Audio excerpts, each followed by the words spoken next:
ser humano é um negócio, às vezes, complicado. O ser humano, naturalmente, ele tem uma certa dificuldade de enxergar o que é mal e o que é bom. E ele, de fato, como tem uma visão limitada, ele tem que sentir muita coisa para poder intuir o que é mal e o que é bom para ele. Mas a gente é meio ignorante das coisas e às vezes se atrapalha. E às vezes considera bom uma coisa que é muito ruim, e às vezes considera mal uma coisa que é muito boa. Satanás sabe disso, se aproveita para enganar. Jesus sabe disso também, e aproveita para esclarecer. Quando Jesus estava aqui no seu ministério terreno, uma das coisas que ele deixou mais claro é que Deus é bom.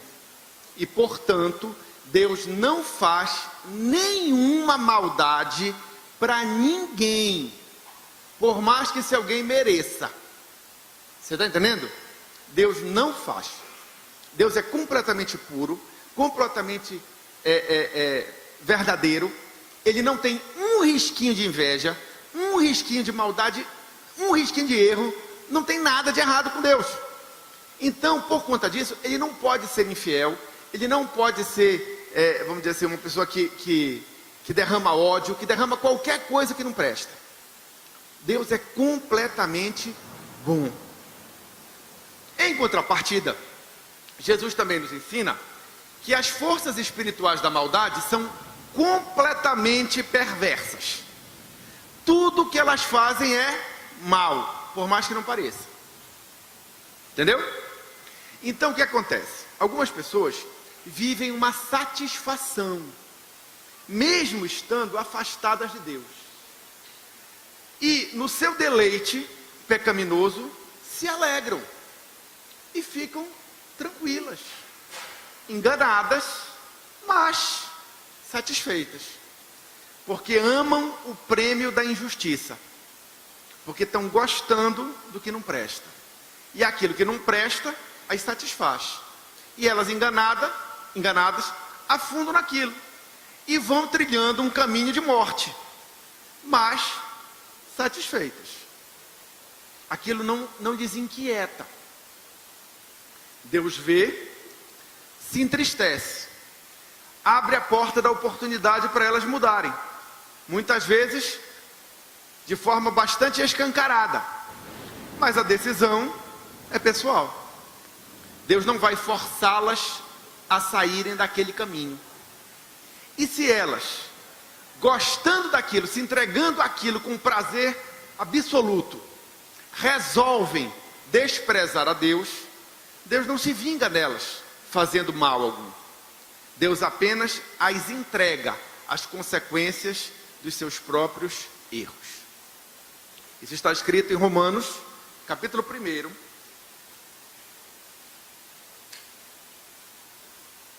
no verso 26, que diz assim. Temos Romanos? Capítulo 1, verso 26. Vai ser colocado aqui para os irmãos. Pelo que Deus os abandonou às paixões infames. Deus está falando das pessoas que se entregaram a práticas pecaminosas com alegria, com prazer, com vontade, desprezando a Deus completamente. O que é que Deus faz? Deus as entrega. Elas vão sofrer as consequências de seus próprios atos. E no final vão ter que prestar conta disso. E infelizmente, se não se converterem do seu mau caminho, irão acabar num lugar que para elas não foi preparado. Mas vão acabar no inferno, que foi preparado para as forças espirituais da maldade, que as seduziram e enganaram. Entenderam? Deus as entrega. Mas Deus não faz mal. Deus só faz bem. Quem veio para matar, roubar e destruir, não foi o Senhor, nem seu filho. Foram as forças espirituais da maldade. Foi Satanás e seus demônios. Isso Jesus deixa bastante claro nos evangelhos. Agora, tem um detalhe. Quando você brinca com Deus, Quando você desrespeita o Espírito Santo de Deus, a mão de Deus pesa. E você pode sofrer uma consequência violenta daquilo.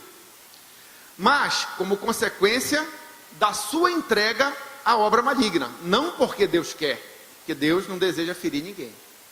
É o que aconteceu, por exemplo, num episódio do início da igreja, narrado no livro de Atos dos Apóstolos, capítulo 5, que é a história de Ananias e Safira. Ananias e Safira estavam na igreja e perseveravam unânimes no templo. Todo dia eles iam para a igreja. Estavam ali vendo os milagres, estavam ali vendo o Espírito Santo se manifestar, estava tudo uma beleza. Eles tinham um terreno, eles tinham uma propriedade.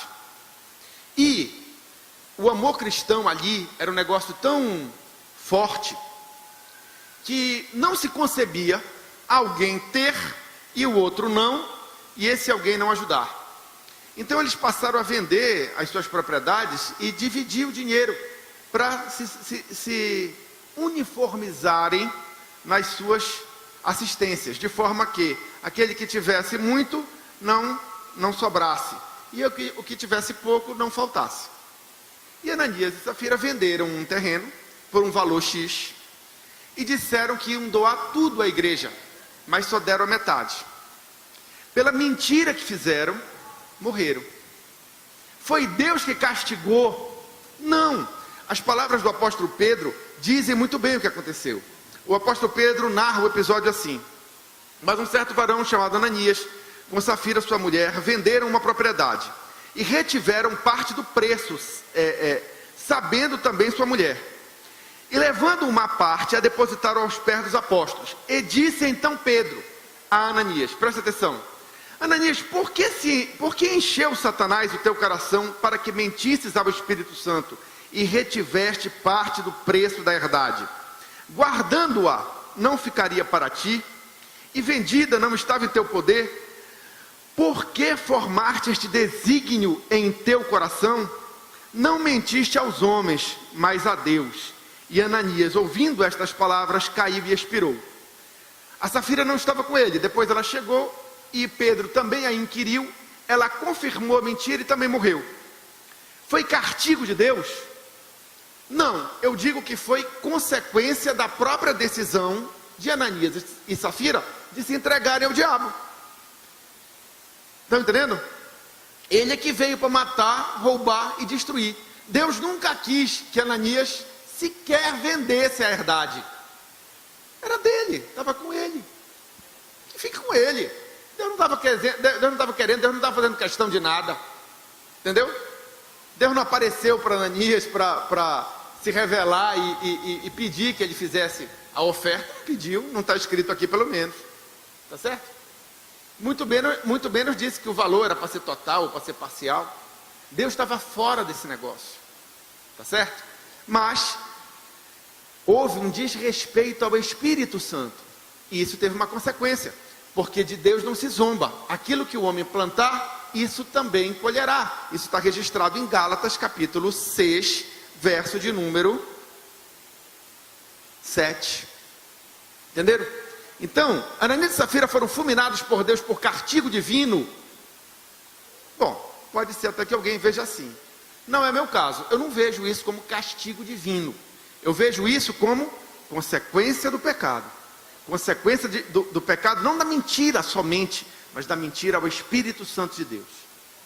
E Deus se aproveitou dessa situação para gerar uma coisa boa. Depois desse episódio, diz o livro de Atos dos Apóstolos, que a igreja encheu-se de temor. As pessoas passaram a ver que existe um Deus no céu. Entenderam? Então, desse fato terrível, Deus ainda tirou uma coisa proveitosa para os seus. Mas infelizmente, para Ananias e Safira, foi o fim. Tá certo? Mas não porque Deus os castigou, mas por causa da consequência do seu próprio pecado. Eu vejo dessa maneira. Mas que Deus senta a mão, Deus senta.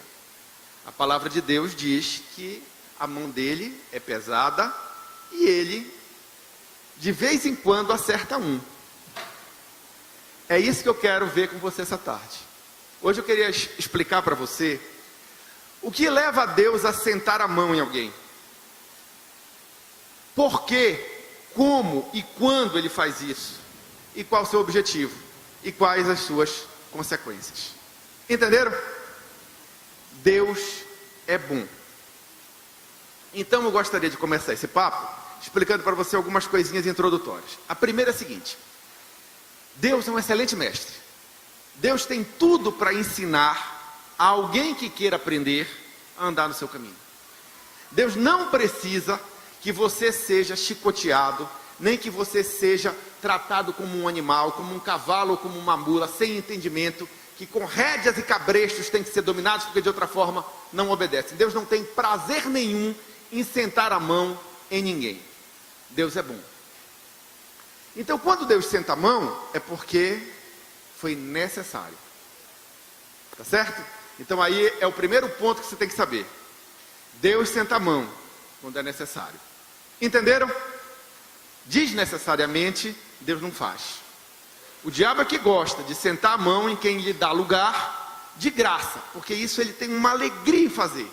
Matar, roubar e destruir. Deus não. Deus só faz a ferida quando realmente precisa. Veja isso como um amor de Deus.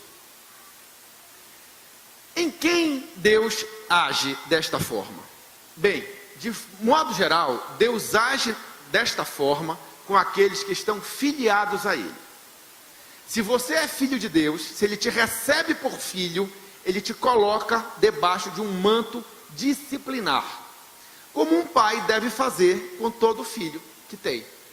Porque se você cria um filho sem disciplina, você não vai fazer dele um homem, uma mulher de respeito, você vai criar um monstro. Você vai criar uma pessoa indisciplinada, mal criada, mal educada, que não respeita nada nem ninguém. E Deus não é assim.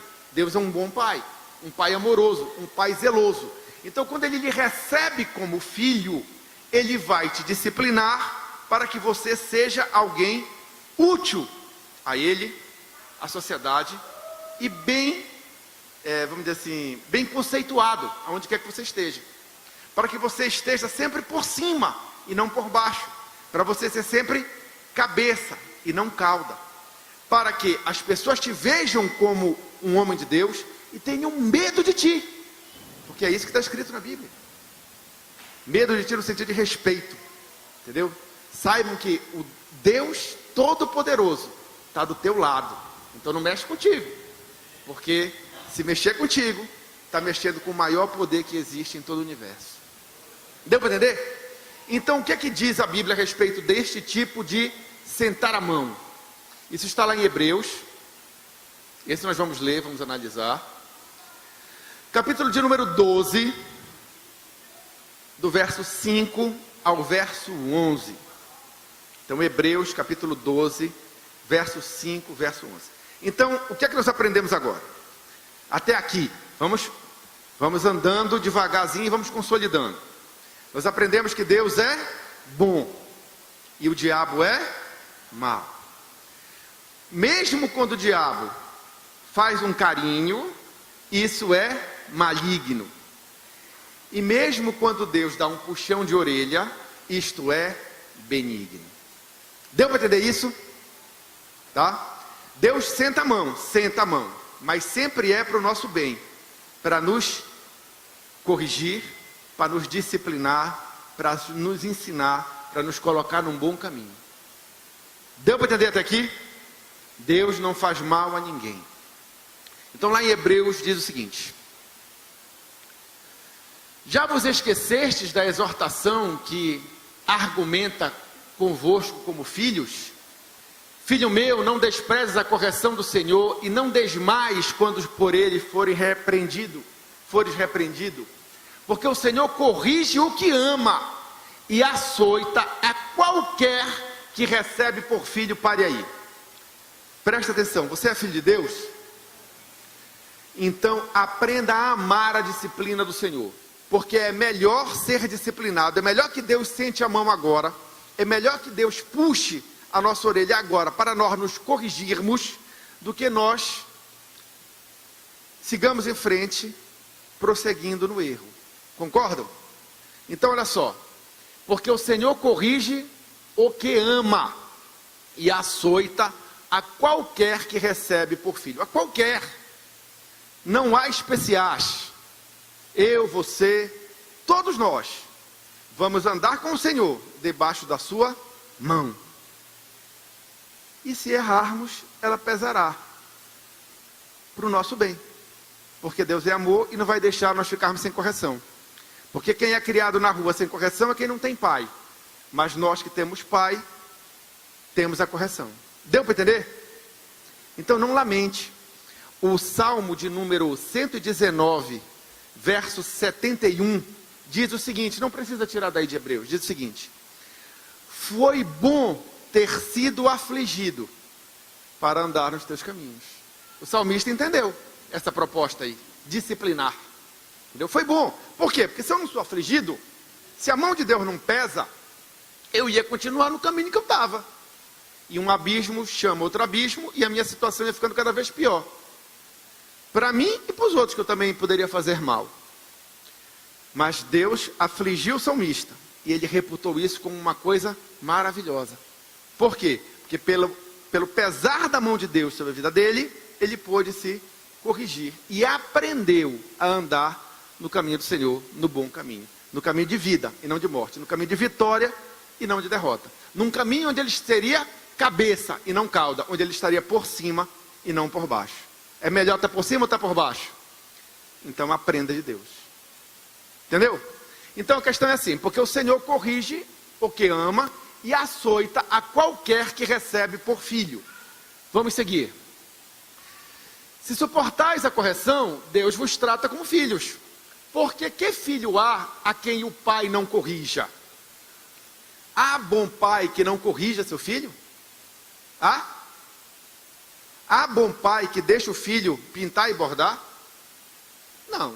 Só um mau pai. E Deus não é nada disso. Entendeu? Então, se você é filho de Deus, entenda a disciplina do Senhor como algo positivo, não como algo negativo.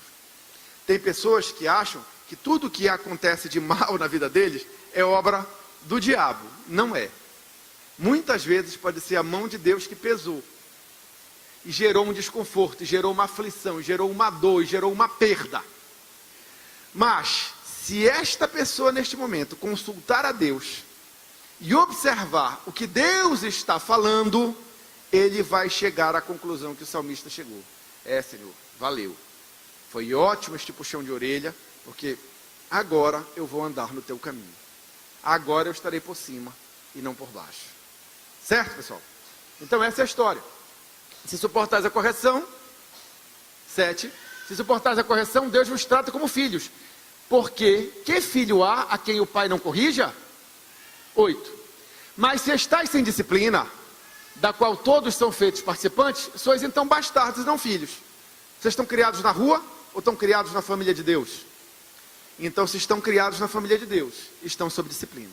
A mão de Deus pesará sobre nós, porque não há especiais. Todos nós precisamos de correção. Ponto. Além do que, tivemos nossos pais, segundo a carne, para nos corrigirem. E nós os reverenciamos. Não nos sujeitaremos muito mais ao Pai dos Espíritos para vivermos? É a pergunta que ele faz. Ora, se você respeita quando o seu pai e a sua mãe ralham com você, muito mais o carão de Deus, certo? Porque o nosso pai e a nossa mãe nos corrigem segundo lhes parece correto, que às vezes pode até nem ser, mas Deus não, Deus é perfeito. Então quando Deus entra com a mão dele pesada em cima de nós para nos corrigir, ele sempre terá 100% de razão, porque ele não erra. O nosso pai e nossa mãe até podem errar, até podem nos disciplinar de forma errônea, às vezes até injusta, certo? Por não terem conhecimento, porque são seres humanos como nós. E mesmo assim nós os respeitamos, os reverenciamos. Com Deus temos que ter mais referência ainda. Por quê? Porque ele não erra. Ele sabe o que está falando. Entenderam? Então ninguém aqui tema a mão de Deus. Porque quando a mão de Deus pesar, é para o nosso bem. Como disse, a disciplina do Senhor, ela é voltada basicamente para aqueles que estão a Ele filiados. Mas ela também pode recorrer sobre alguém que não está filiado a Deus. Veja bem, na ótica do Novo Testamento, isso não existe, tá certo? Mas na Bíblia você encontra alguns episódios interessantes em que Deus interviu. Vou contar a história de Jonas. Havia uma cidade chamada Nínive que não era do povo de Deus. E lá eles estavam praticando coisas erradas. Deus levantou um profeta, emitiu um juízo, uma sentença de destruição. E mandou o profeta lá alertar. O povo ouviu e se converteu do seu mau caminho. E Deus anulou aquela sentença que tinha decretado. Tá certo? Por quê? Porque Deus viu uma condição de arrependimento no meio daquele povo. Tá?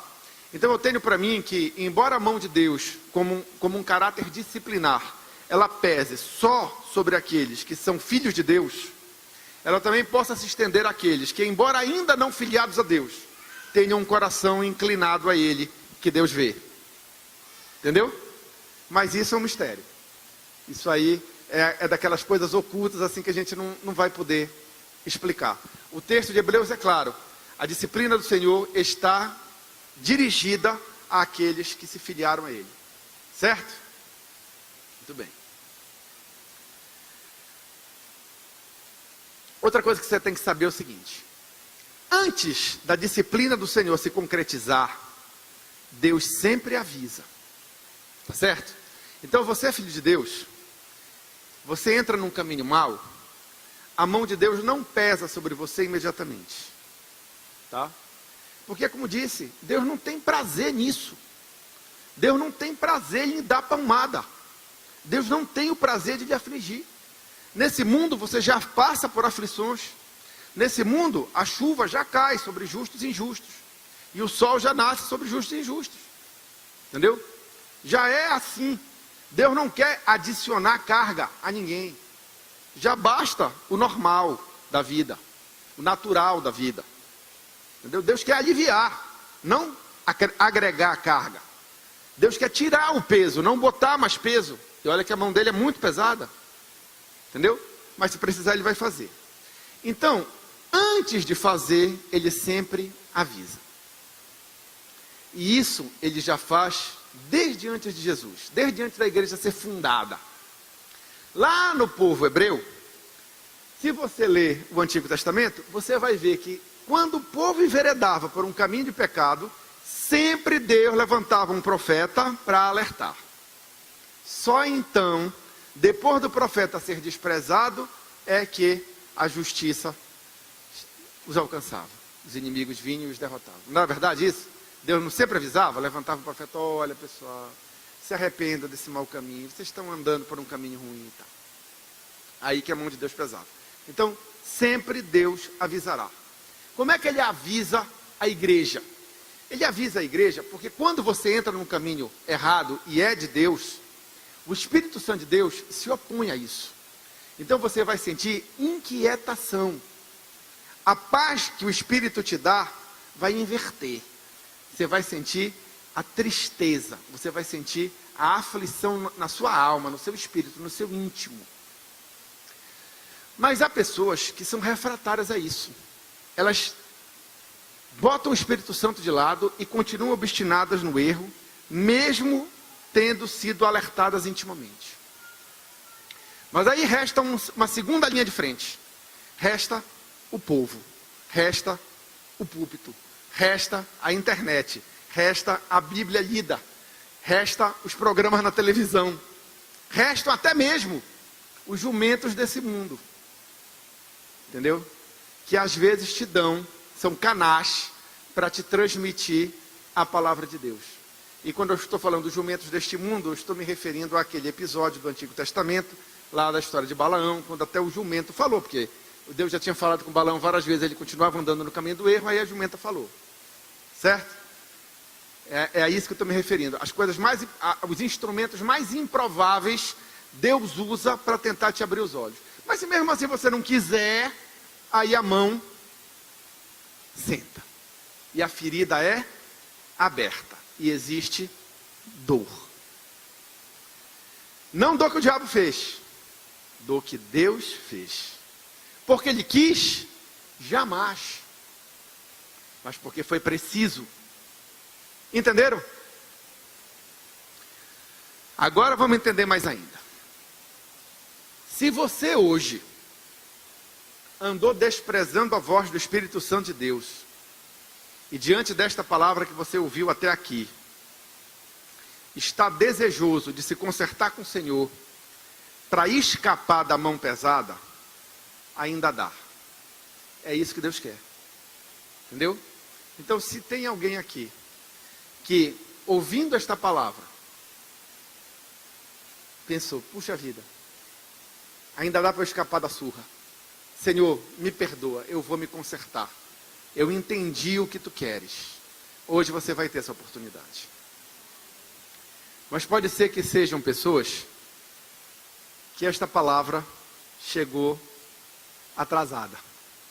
Pessoas que já recusaram a voz do Espírito, já perderam esta oportunidade que hoje está sendo dada e que já sofreram o dano.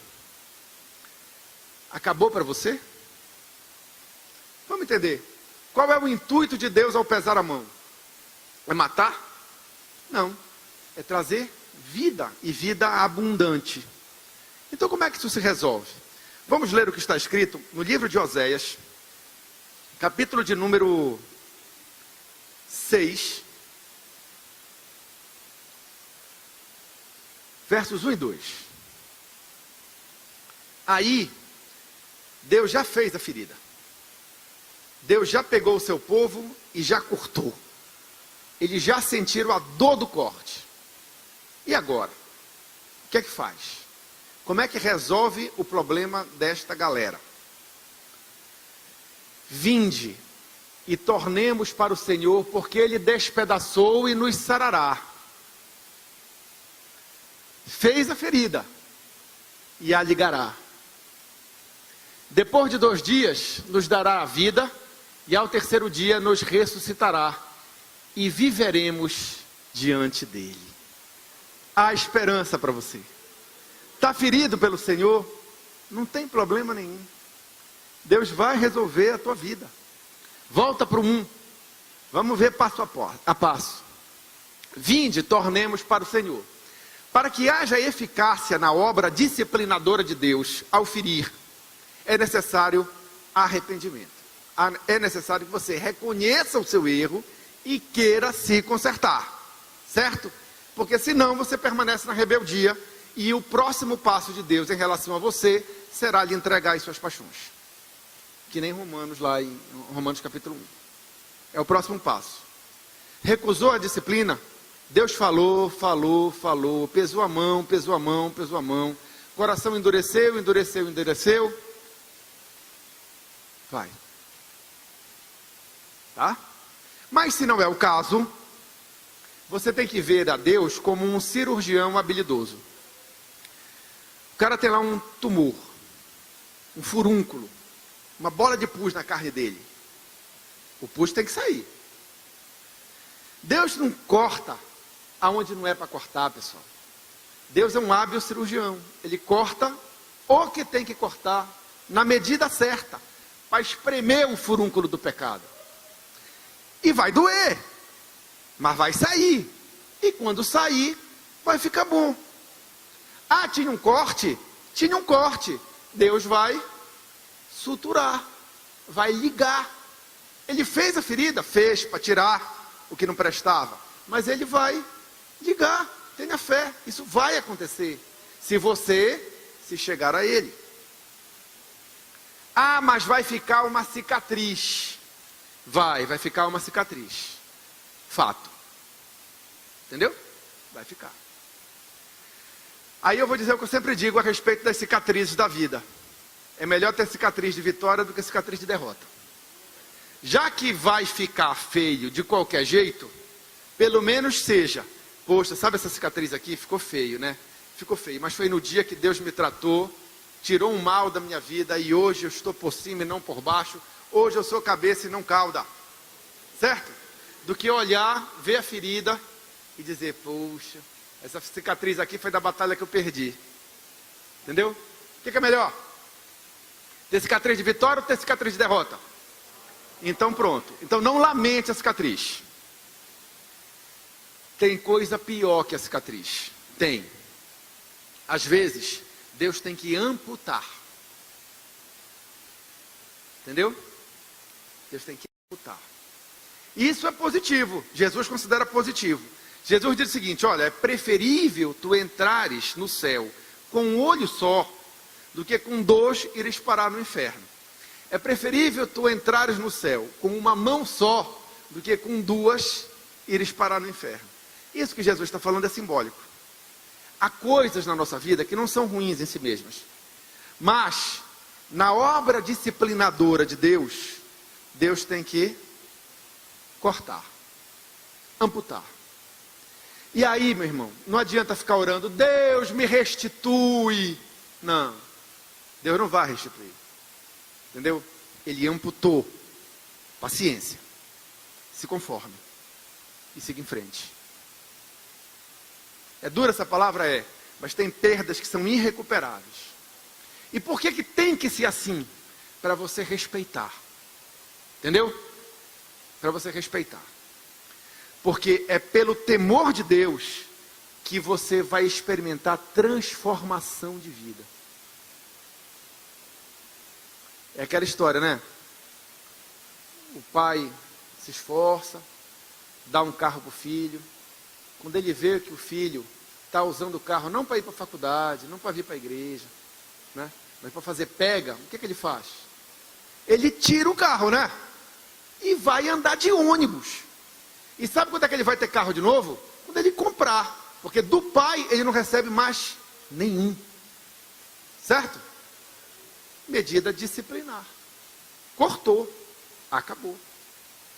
Entendeu? Ah, mas eu me recuperei. Tudo bem. Maravilha. Carro não vai mais ter.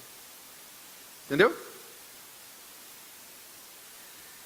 Talvez seja isso que esteja faltando para a nossa sociedade, sabe, pessoal? Que as pessoas sejam disciplinadas. A rédea está muito frouxa. Mas se os seres humanos estão afrouxando em relação aos seus filhos, Deus não está afrouxando em relação aos seus. Entendeu?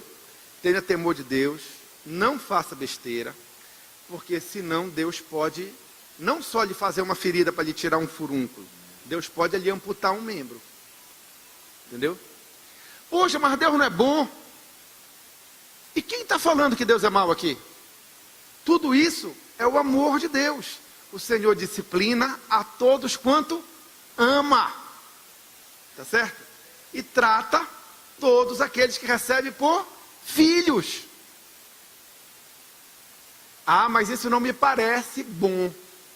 Pois é, foi aquelas palavras minhas no início.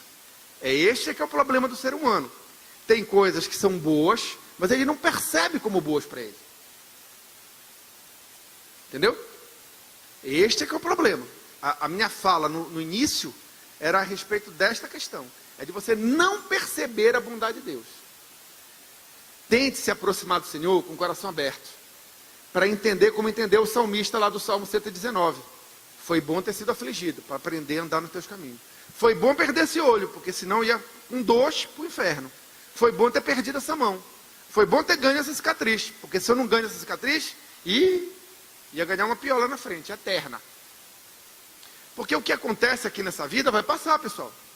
Por mais que gere sofrimento, por mais que você chore pela disciplina, um dia, em breve, o Senhor enxugará do nosso rosto toda lágrima.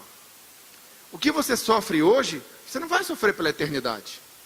Mas é importante que você chegue lá para a vida eterna e não para a morte eterna. Então, para isso, vale Deus te impor disciplina.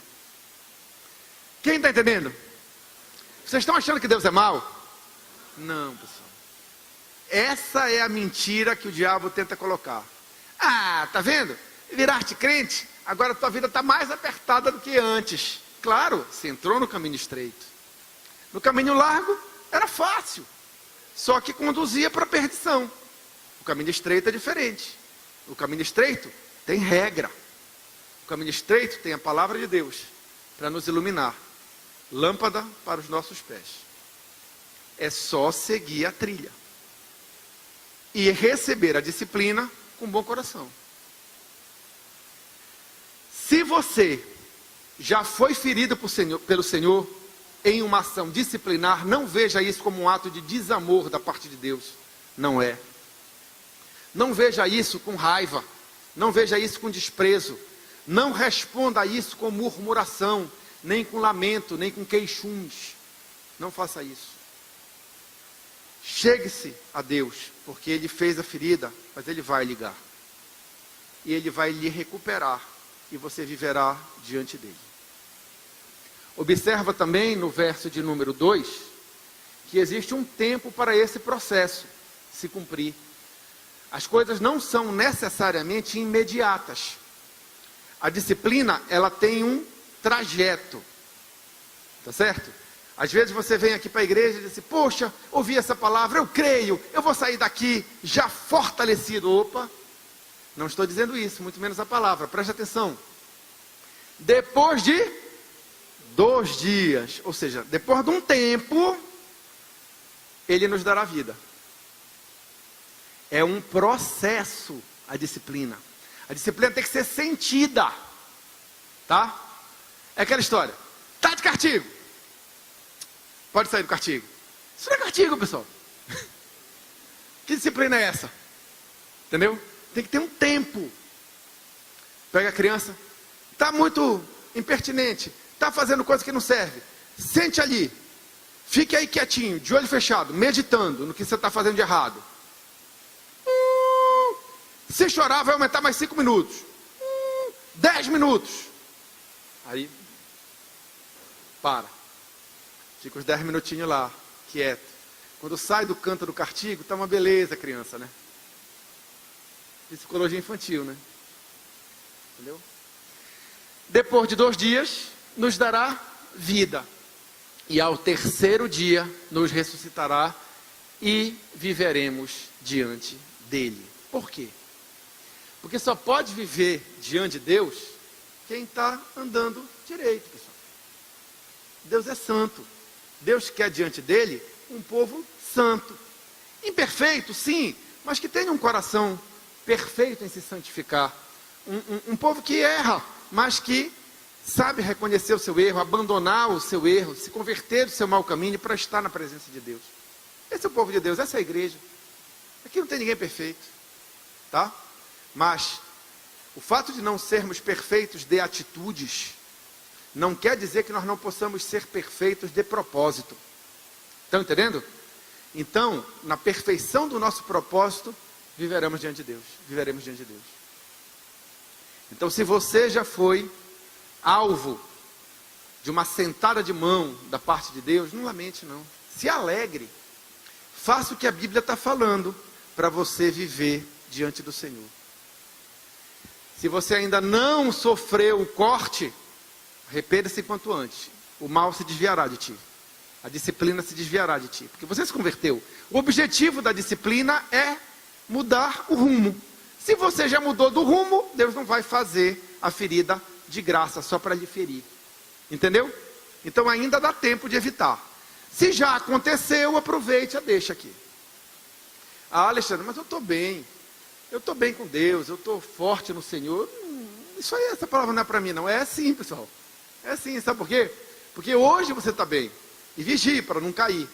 Mas se um dia você entrar por um caminho mau, você precisa ter no coração a palavra que diz: foi bom ter sido afligido, para aprender a andar nos teus caminhos. Isso não provém de obra maligna. Isso é a mão de Deus sentando porque eu transgredi.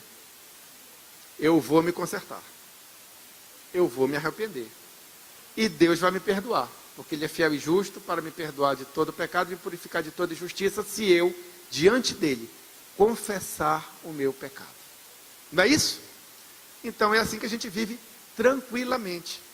Porque essa palavra da disciplina não é para atemorizar os irmãos.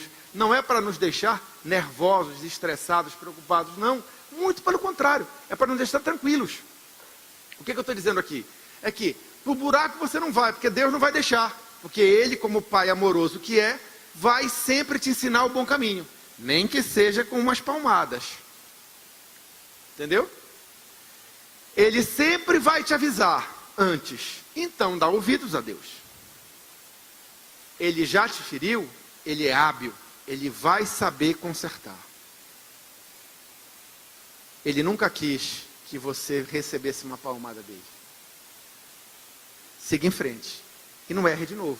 Para quê? Para que não aconteça coisa pior. Entendeu? É uma questão de ter juízo.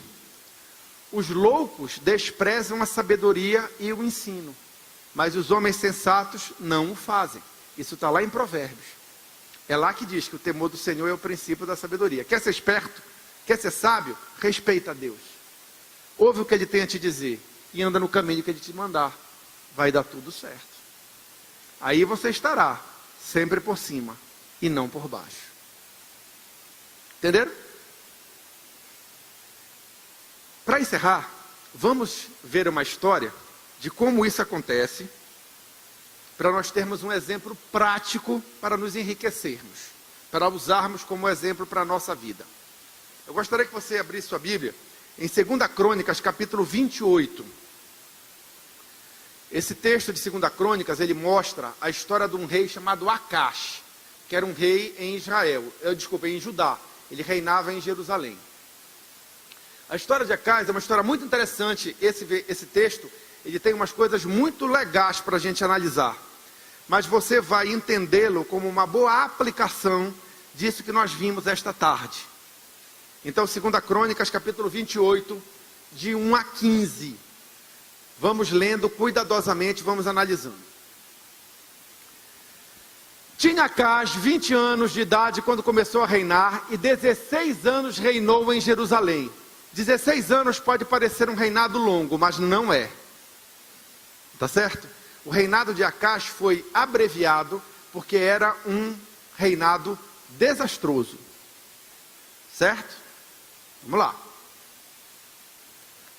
E não fez o que era reto aos olhos do Senhor, como Davi, seu pai. Acás não era filho de Davi, era descendente. Essa palavra aí, pai, é antecessor. Certo? Muito bem. Então já sabe que Acás era uma peça. Antes andou nos caminhos dos reis de Israel e, demar disso, fez imagens fundidas a Baalins, quer dizer, adorava demônios. Também queimou incenso no vale do filho de Inom e queimou os seus filhos, conforme as abominações dos gentios que o Senhor tinha desterrado de diante dos filhos de Israel. Então, Acás era um adorador do diabo. Certo? À luz do conhecimento que temos do Novo Testamento, Acás não poderia ser considerado um filho de Deus. Correto? Mas o que foi explicado? É que no Antigo Testamento a coisa era um pouquinho diferente. Então eu vou explicar essa diferença para você entender. 4.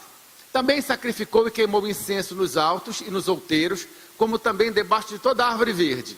Todas as macumbas que Acás fazia.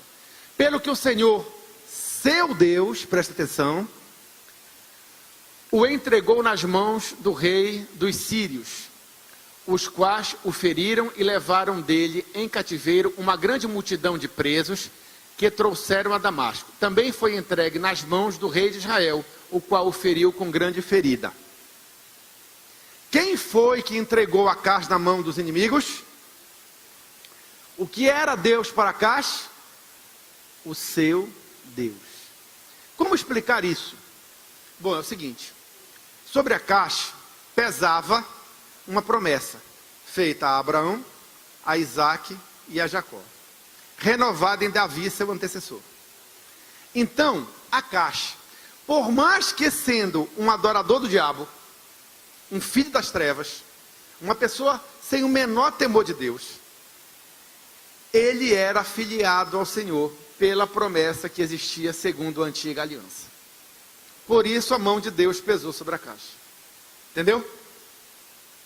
Porque outros reis também faziam essas coisas horrorosas e a mão de Deus não pesava sobre eles. Por quê? Porque Deus os entregou às suas paixões. Entendeu? Mas Acás era diferente, porque Acás era filiado, segundo a antiga promessa. À luz do novo pacto, feito em Cristo Jesus, não seria. Tá certo? mas pelo Antigo Testamento é. Deu para entender essa explicação? Então vamos lá, o que aconteceu? O Senhor o entregou na mão dos seus inimigos. O Senhor fez a ferida. Muito bem. Pelo que o Senhor, seu Deus, o entregou na mão do rei dos sírios, os quais o feriram e levaram dele em cativeiro uma grande multidão de presos, que trouxeram a Damasco, e também foi entregue nas mãos do rei de Israel, o qual o feriu com grande ferida. 6. Porque Pecá, filho de Ramalias, matou num dia em Judá 120.000, todos homens belicosos, homens guerreiros, homens valentes, porquanto deixaram o Senhor, Deus de seus pais. É a consequência do pecado, é sempre terrível.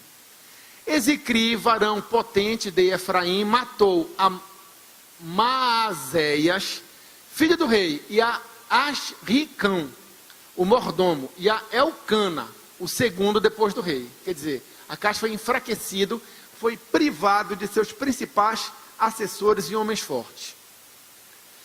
Os filhos de Israel levaram presos de seus irmãos 200.000, mulheres, filhos e filhas, e saquearam também deles grande despojo, e trouxeram o despojo para Samaria. Pare aí. A mão de Deus pesou sobre Acás, e Acás foi humilhado, enfraquecido. Acás, que deveria estar por cima, foi colocado por baixo. Certo? Muito bem, foi a mão de Deus que fez isso. Qual era o intuito? O intuito era promover em Acás disciplina. O intuito é que, ao apertar Acás se chegasse a Deus. Que nem a proposta que Oséias fez ao povo. Vinde, tornemos ao Senhor. Ele fez a ferida, mas ligará. Acás recebeu esta oportunidade da disciplina. Mas Acás não deu ouvidos a isso. Se você ler o resto da história de Acás, você vai observar, nós não leremos, mas você pode ler na sua casa, você vai observar que ao invés de se chegar a Deus, sabe o que foi que Acás fez? Ele procurou ajuda do demônio. Ele procurou ajuda dos reis da Síria, povo altamente endemoniado. Entendeu? E o que aconteceu? Eles vieram ajudar? Não. Eles vieram atormentar ainda mais Acás. E isso acontece quando você recusa a disciplina divina, tentando se ocultar no poder das trevas. As trevas vão te oprimir ainda mais, porque um abismo chama outro abismo. Entendeu? O fim de Acás é negro, é terrível. Tá? Mas o que eu queria te deixar como exemplo é um outro episódio que vai acontecer em seguida. Presta atenção. 9. E estava ali um profeta do Senhor, cujo nome era Obed. O povo de Israel foi lá para ajudar e tocou o terror. Fez a festa lá, saqueou tudo, levou os escravos, levou as riquezas. Eu não sei se você sabia disso, mas Deus não gosta da pilhagem, nem da escravidão. Tanto que na campanha da conquista da terra prometida pelo exército de Josué, eles eram proibidos de saquear e escravizar. Tá? Se você tem algum conhecimento do Antigo Testamento, você vai constatar que isso que eu estou lhe falando é verdadeiro. E o povo de Israel saqueou seus irmãos de Judá. Aí o que aconteceu com Deus? Deus se aborreceu. E mandou um profeta lá para avisar os israelitas. Por quê?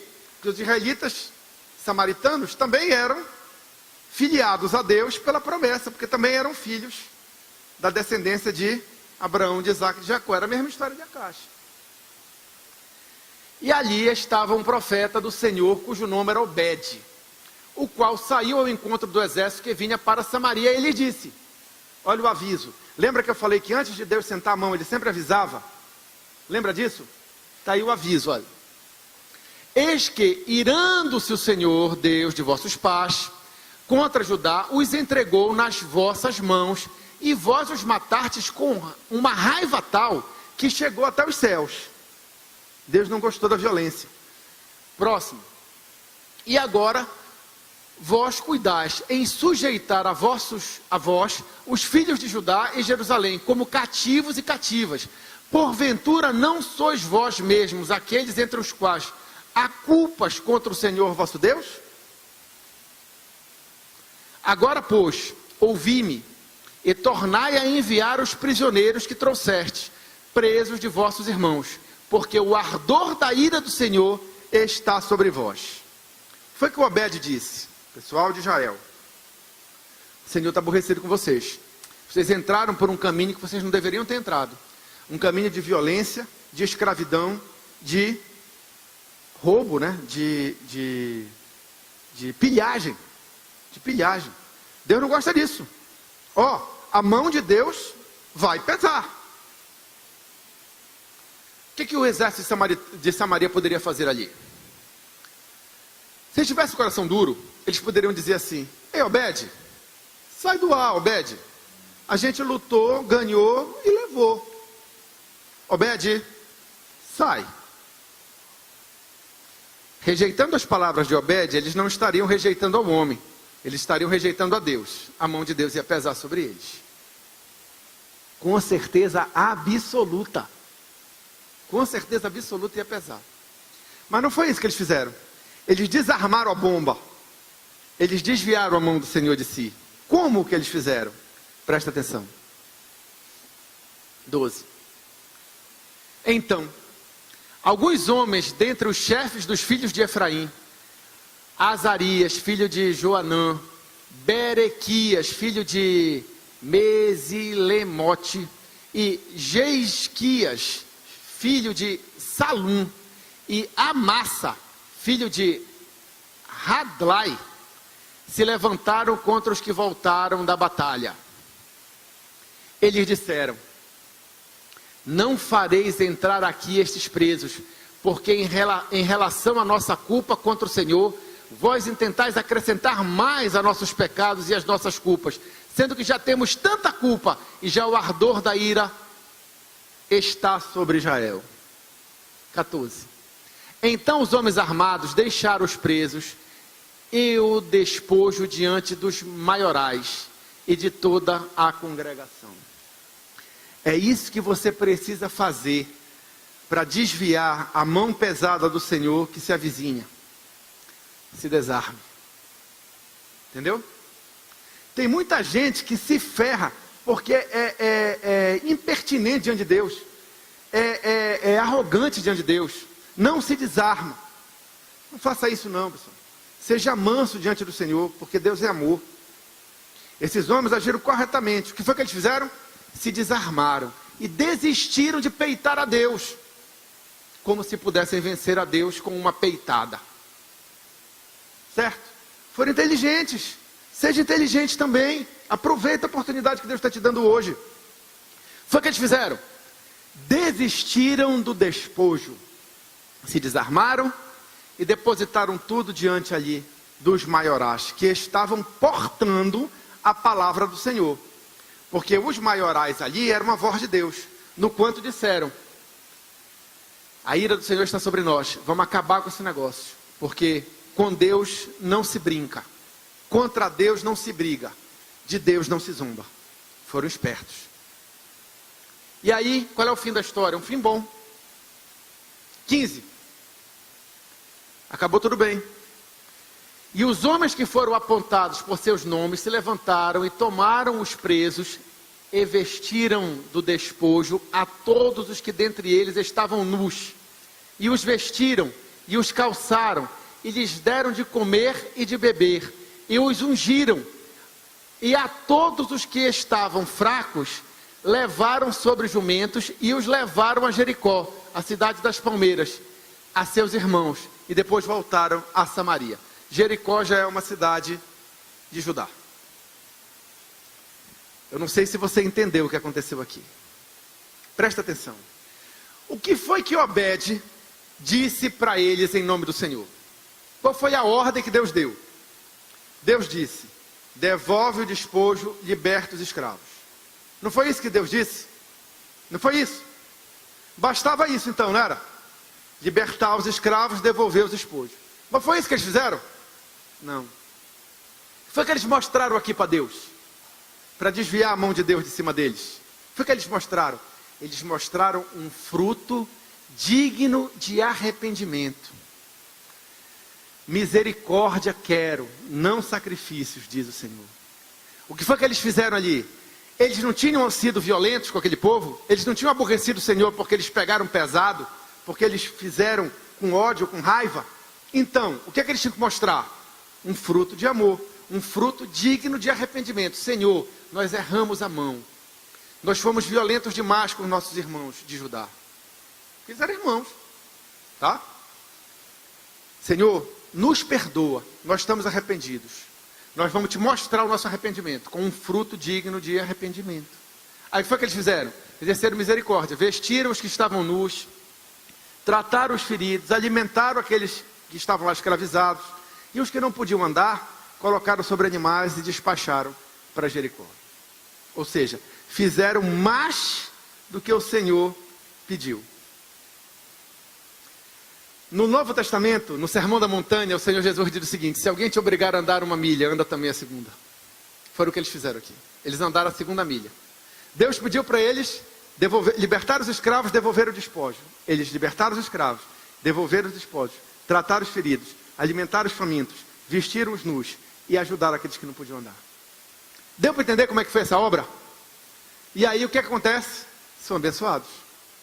A mão de Deus que pesaria sobre eles foi recolhida. Por quê? Porque não havia mais motivo para a disciplina.